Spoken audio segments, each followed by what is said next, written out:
insan gərək o özünün daxili iski var, o fitrətdən gəlmirsə, gərək hökm onun qabağına bir dənə çərçivə qoya, onun qabağına bir dənə hasar qoya, bir dəfə onun qarşısını ala, onunla otura söhbəti bağlaya. Da o üləmadan biri gördülər, qarpız yeyir, istədilər, dedi, yeyə bilməzsiniz siz bu qarpızdan, niyə tuzludur?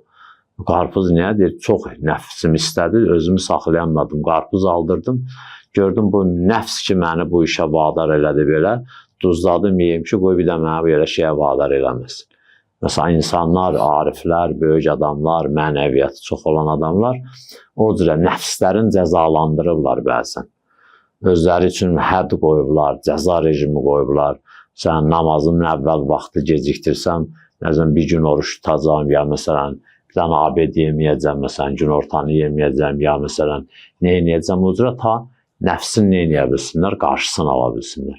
Özdə o, insan özü-özünə cəza rejimi kəsməyin bir dənə şeyi var da, necə məsələn, harasa gedətsən, yazırsan kalendara, hər gün kalendara baxanda yadıva düşür ki, sən filan gün getməlisən, filan gün getməlisən, o həmin gündə gedə bilirsən və gedirsən, yadından çıxmır. Niyə? Çünki onu hər gün görürsən. O insan özünə bir cəza rejimi tətbiq eləyəndə, elə bir hər dəfə istəyir, həvai nəfsin sözünə qulaq assın, o cəza rejimi yadına düşür. Ona görə o gündəmdə qalır ki, mən nəfsimin sözünə baxmamalıyam, nəfsimə qulaq asmamalıyam və şəhəvatın içərisində dolanmamalıyam. Şübhəli şeylərin də hamısından nə etməliyəm? Çəkinməliyəm. Ona görə